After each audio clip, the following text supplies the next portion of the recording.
Department of Intermediate Education presents audio-visual teaching material for the second year Hindi students.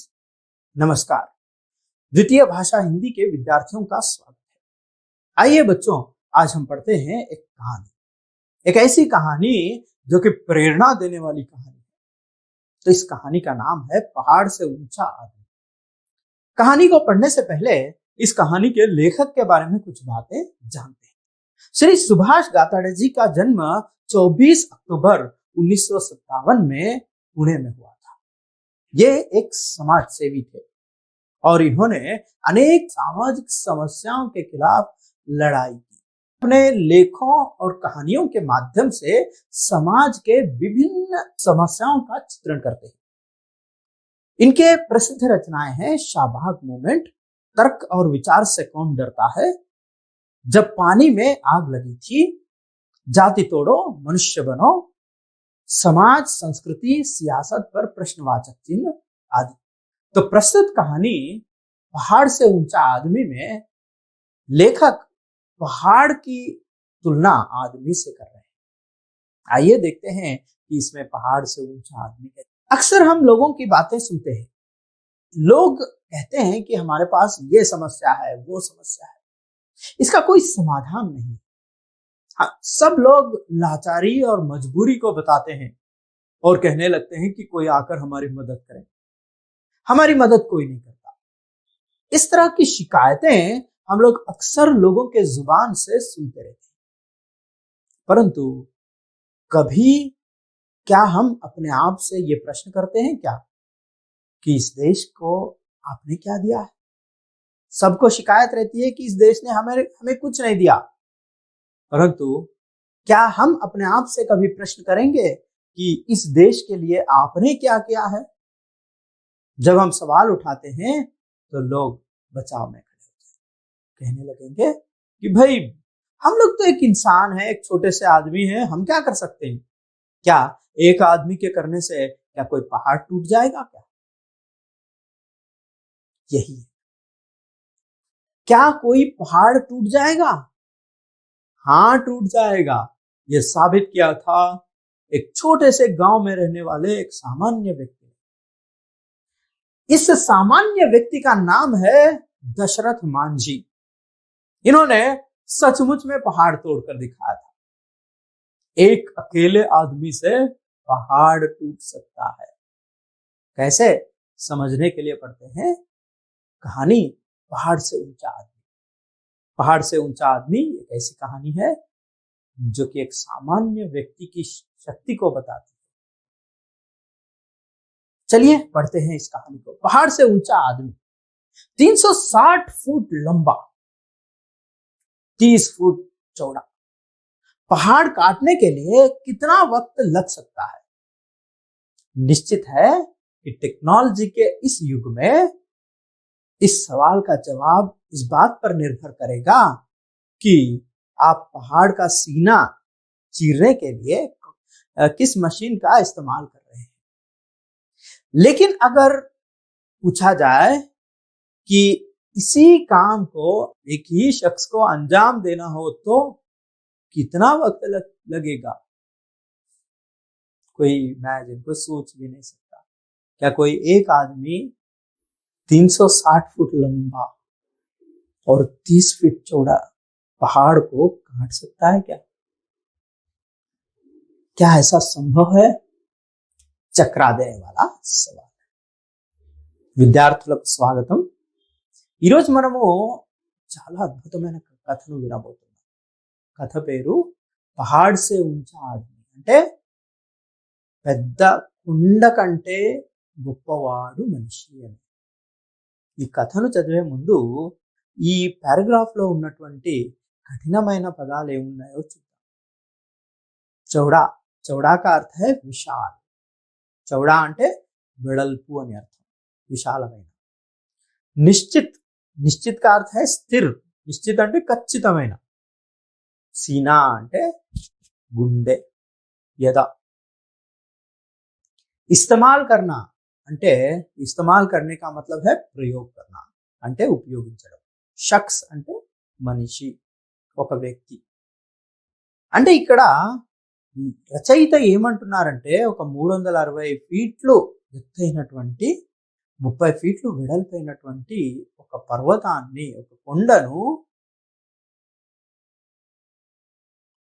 చీరి ఒక దారిని చేయాలంటే ఎంత సమయం పడుతుంది అని ప్రశ్నిస్తారు.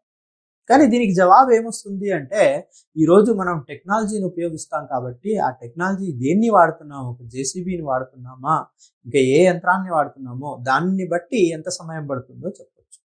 కానీ అదే ఒక మనిషి, ఒకే ఒక్క మనిషి ఇంత పెద్ద కొండను తొలిచి ఒక దారి తయారు చేయాలంటే ఎంత సమయం పడుతుంది అని ప్రశ్నిస్తే అందరం ముక్కున వేలేసుకుంటాం. ఎందుకంటే ఇది సాధ్యం కాదనిపిస్తుంది. కానీ దీన్ని కూడా సాధ్యం చేసిన ఒక వ్యక్తి కథను ఈరోజు చదవబోతుంది.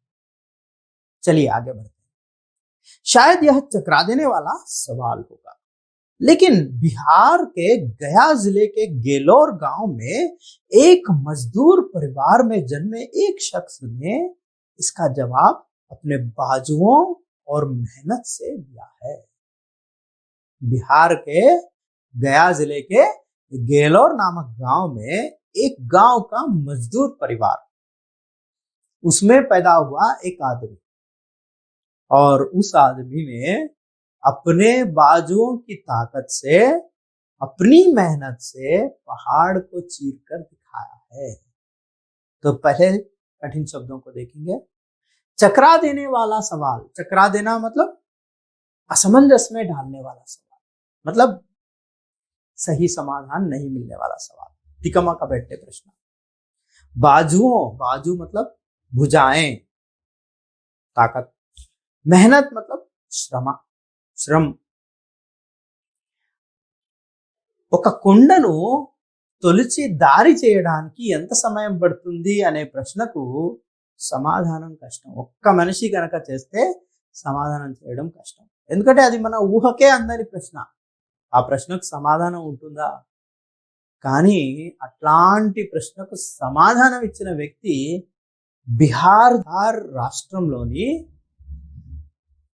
గయా జిల్లాకు చెందినటువంటి గేలోర్ అనే ఒక గ్రామంలో పుట్టినటువంటి సామాన్యమైన రైతు కూలి ఇంట్లో పుట్టినటువంటి వ్యక్తి తన భుజబలంతో ఈ అసాధ్యం అనిపించే పనిని చేసి చూపించాడు అంటున్నారు రచయిత. पहाड़ को हिला देने वाले उन दशरथ मांझी ने राजधानी दिल्ली में 2007 में अंतिम सांसें ली.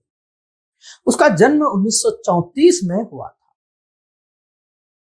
కొండలను కదిలించేటటువంటి శక్తివంతమైనటువంటి పని చేసినటువంటి వ్యక్తి పేరు దశరథ్ మాంఝీ. ఈ దశరథ్ మాంఝీ భారత రాజధాని ఢిల్లీలోని ఒక ఆసుపత్రిలో 2007లో తమ తుది శ్వాసను విడిచాడు. ఈయన పుట్టింది 1934. दशरथ मांझी 2007 वर्ष में दिल्ली के एक अस्पताल में उन्होंने अपनी अंतिम सांस ली और इनका जन्म 1934 में हुआ था. आइए उनके बारे में आगे बढ़ते हैं. ये तस्वीर है उस गांव का. ये है वजीरगंज. गेलोर के पास वजीरगंज है और वजीरगंज और गेलोर के बीच में जो स्थान है, ये बहुत बड़ा पहाड़ वहां पर है. वजीरगंज और गेलोर के बीच का पहाड़ है. और ये है वो शख्स जिसने असंभव लगने वाले पहाड़ तोड़ने वाले काम को करके दिखाया है, और इनका नाम है दशरथ मांझी. देखने पर लग रहा है ना, कितने साधारण, कितने मामूली व्यक्ति. इसके बारे में हम किताब में पढ़ रहे हैं आज, क्योंकि इन्होंने ऐसा असंभव काम किया है जिस काम को कोई सोच भी नहीं सकता. तो आइए ये जानते हैं कि ऐसा असंभव काम करने की प्रेरणा इन्हें कहां से मिली, क्यों किया इन्होंने ऐसा. वर्ष 1966 की किसी अल सुबह में जब छैनी हथौड़ा लेकर दशरथ मांझी अपने गांव के पास स्थित पहाड़ के पास पहुंचे, तो बहुत कम लोगों को इस बात का पता था कि इस शख्स ने अपने दिल में क्या छैनी हथौड़ा అంటే అర్థం ఏంటి ఈ చిత్రంలో చూడండి ఉలి మరియు సుత్తి చిన్న ఉలి మరియు సుత్తి పట్టుకొని ఒక వ్యక్తి 1966 సంవత్సరంలో ఒక కూలీ పని చేసే వ్యక్తి ఒక కొండ మీద పోయి కొట్టుకుంటూ కూర్చున్నాడు ఆ రోజు ఆ ఊర్లో గాని ఎవ్వరికి ఏమీ తెలియదు ఆయన మనసులో ఏముందో उसके मन में कौन सी बात है और वो क्या करने वाला है ये किसी को भी पता नहीं था कि उसने क्या ठान लिया था ठान लेना मतलब लेना అంటే అర్థం ఏంటి నిశ్చయించుకోవడం ఆ మనిషి ఏం నిశ్చయించుకున్నాడో ఎవరికి తెలియదు मजदूरी और कभी कभार इधर उधर काम करने वाला दशरथ मांझी ने जब पहाड़ पर छैनी हथौड़ा चलाना शुरू किया तो आने जाने वाले राहगीरों के लिए ही नहीं गांव के लोगों के लिए भी वे एक हंसी का पात्र बन गए थे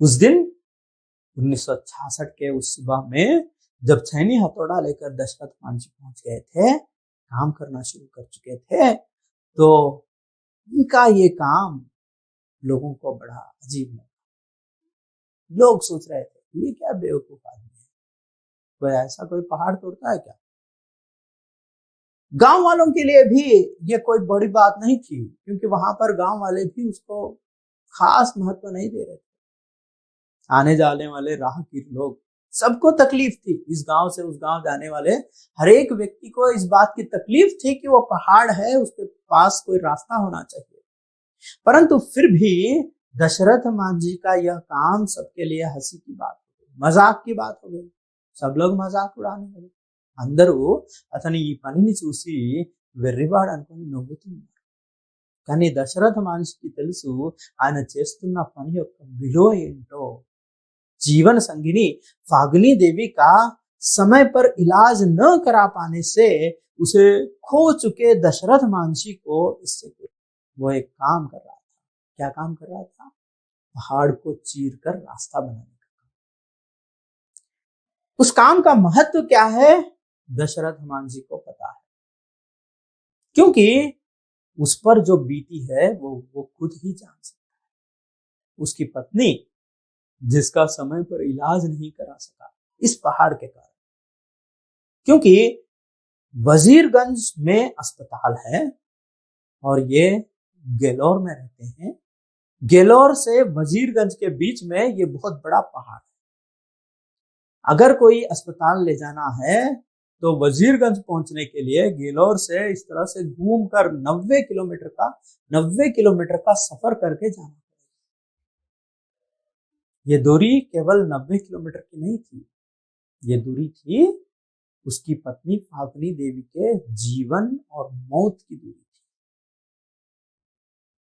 एक एक मिनट महत्वपूर्ण था बेचारे अपनी पत्नी की जान को बचाने की कोशिश करते रहे परंतु बचा नहीं सके अपने उस दुख को मन में छिपाकर लोगों के दुख को दूर करने के लिए वो काम कर रहे थे लोग फिर भी मजाक उड़ा रहे थे क्योंकि लोगों को समझ नहीं था परंतु दशरथ मांझी जानते थे कि वो जो काम कर रहे हैं वो कितना महत्वपूर्ण है इसलिए उसे कोई फर्क नहीं पड़ा किसी के तारीफ करना या किसी का मजाक उड़ाना दोनों ही उसके लिए कोई मायने नहीं रखते थे उसको पता था कि वो जो काम कर रहे हैं वो कितना महत्वपूर्ण काम है అతనికి తెలుసు అతను చేస్తున్న పని ఎంత గొప్పదో అందుకే దశరథ మాంझీ అందరూ నవ్వుకున్నా తన మనసులోని బాధను అలాగే ఉంచుకొని ఇతరులకు ఆ బాధ కలగకూడదనే ఉద్దేశంతో తను ఈ గొప్ప కార్యాన్ని धुन के पक्के दशरथ की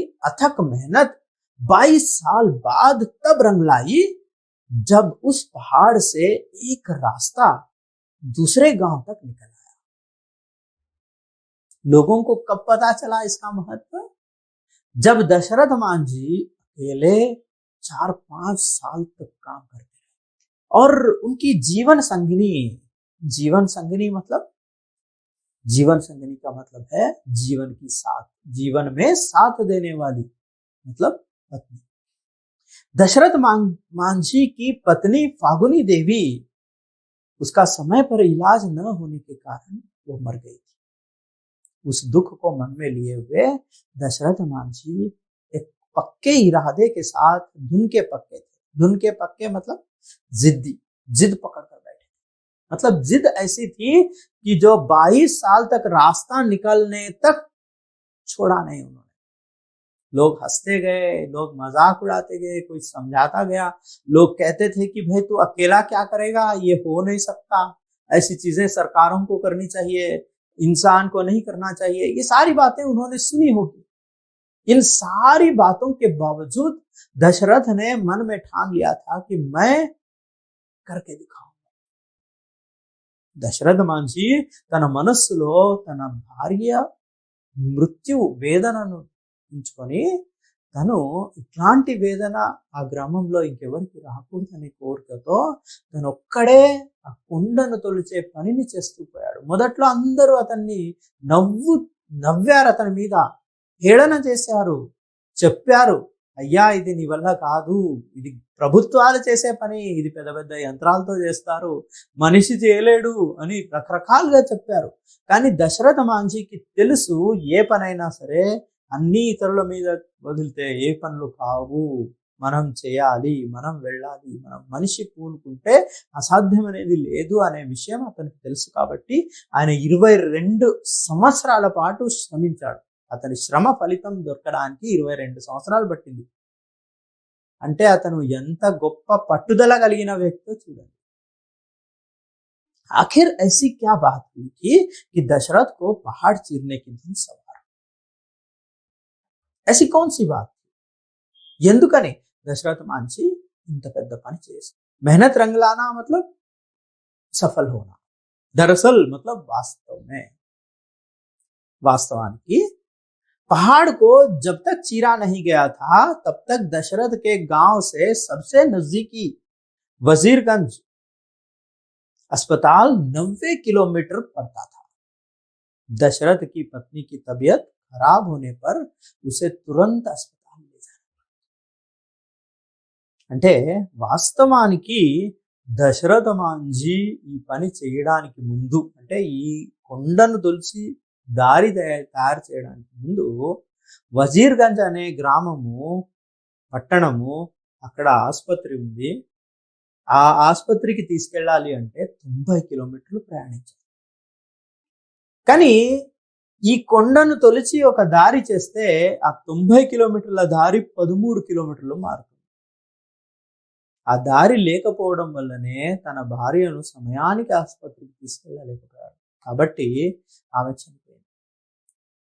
అది ఆయన మనసులోని ఆవేదన. అందుకే ఆయన ఈ దారి ఏర్పాటు చేస్తే చాలా మంది ఫాగుని దేవులను రక్షించవచ్చు అనే ఉద్దేశంతో జనం కోసం ఆయన పని ప్రారంభించాడు. తన కోసం తాను చేయాలి.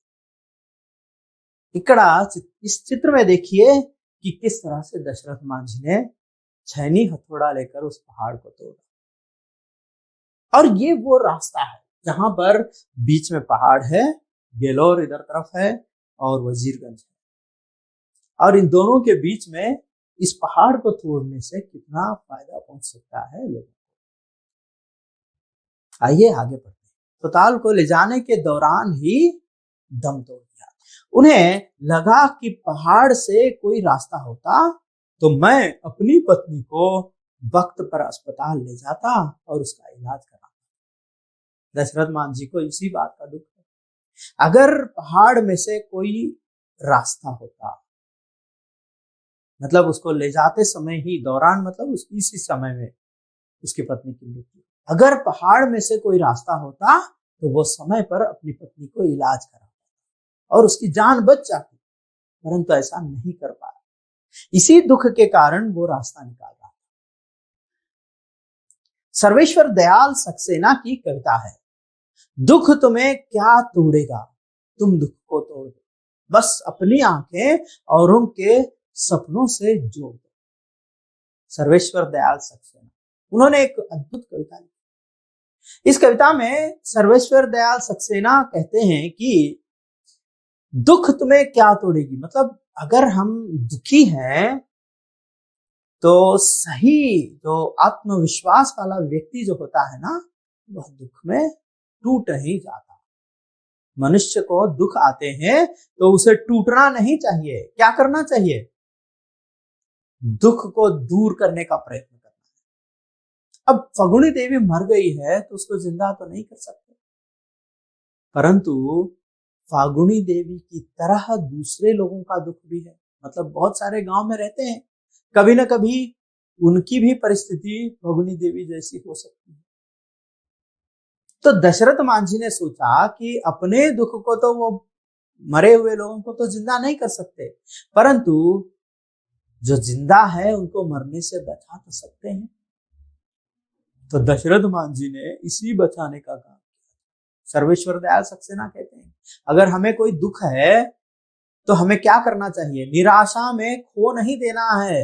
अगर हमें कोई दुख है तो उस दुख को छोड़कर, दुखी होना छोड़कर हमें क्या करना चाहिए? दूसरों के दुख को अपनाना चाहिए। जब हम दूसरों के दुखों को ही अपना सपना बना देंगे, मतलब उनको दूर करना ही हमारे जीवन का लक्ष्य बना लेंगे, तो संसार से सारे दुख मिट जाते हैं। तो दशरथ मांझी ने भी यही किया। उसके साथ उसकी पत्नी मरने का एक दुख है, परंतु वो क्या करता है कि दूसरों के घरों में ऐसी स्थिति न आए उसके लिए प्रयत्न करता है। यही एक सच्चे इंसान को करना चाहिए। जिंदगी का 30वां वसंत पार कर चुके दशरथ मांझी ने शायद शेष गांव के निवासियों के मन में दबी इसी छोटी सी हसरत को अपनी जिंदगी का मिशन बना डाला और अपनी पत्नी की असामयिक मौत से उपजे प्रचंड दुख को एक नई संकल्प शक्ति में तब्दील कर दिया। देखिए, अपने जिंदगी के 30वां वसंत, मतलब दशरथ मांझी जिस समय उसकी पत्नी मर गई थी तो वो कोई 20-24 साल का जवान नहीं था, 30 साल की उम्र में। अब ऐसे उम्र में भी उनमें जो हौसला था वह अद्भुत। 30वां वसंत मतलब 30 साल का उम्र। मुप्फयव वसंतम, मुप्फय संवत्सराल। हसरत का अर्थ है इच्छा। उसके मन में एक इच्छा थी। इच्छा क्या है? लोगों के मन में भी ये इच्छा थी। उस गांव वाले सभी लोग हर रोज चर्चा करते थे, सोचते थे कि काश पहाड़ में से कोई रास्ता होता तो वजीरगंज नजदीक पड़ता, 90 किलोमीटर से 13 किलोमीटर में आ जाती। और इस तरह से गांव में अगर कोई आपातकालीन स्थिति बन जाए, मतलब कोई विपत्ति आ जाए, तो तुरंत शहर जाकर उसका इलाज करा सके। कोई बीमार पड़ जाए तो तुरंत शहर ले जा सके। ये एक सुविधा थी जिसके बारे में लोग मन में सोचते थे, परंतु कोई व्यक्त भी नहीं करता था, कोई कहता भी नहीं था कि भाई रास्ता बनाना चाहिए। तो ऐसे दबी हुई हसरत को, हसरत मतलब इच्छा, तो ऐसी दबी हुई इच्छा को अपने जीवन का मिशन बना डाला। मिशन बनाना मतलब क्या है? मिशन का मतलब अपने जीवन का लक्ष्य बनाना।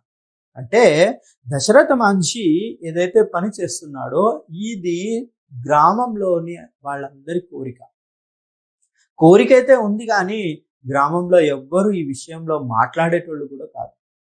లోపల ఉంది, అరే ఇక్కడ ఈ దారి ఉంటే, ఇక్కడ ఈ కొండను చీర్చి ఒక దారి తయారు చేసుకుంటే మనం ఆ ఊరికి, అంటే వజీర్గంజ్కు తొందరగా పోతాము, ఏమైనా ఆసుపత్రిలో ప్రమాదకరమైన పరిస్థితులు ఉన్నప్పుడు తొందరగా వెళ్లేందుకు అవకాశం ఉండేది అనే మాట అందరి మనస్సులో ఉంది, కానీ బయట కూడా చెప్పలేదు.